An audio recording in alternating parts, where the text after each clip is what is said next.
al pasar por el puerto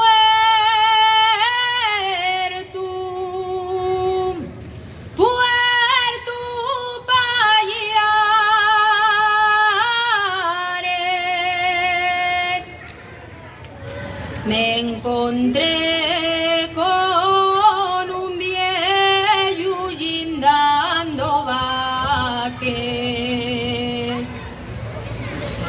Yo como era tan viejo,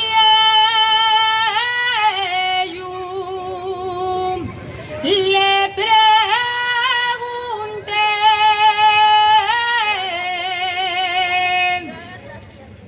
si quiere dormir la siesta.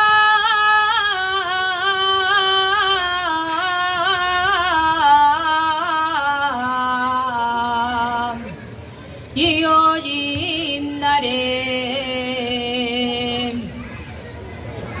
Y el viejo muy ufano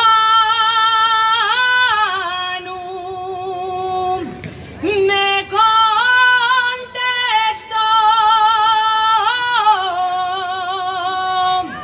les vaques de mi casa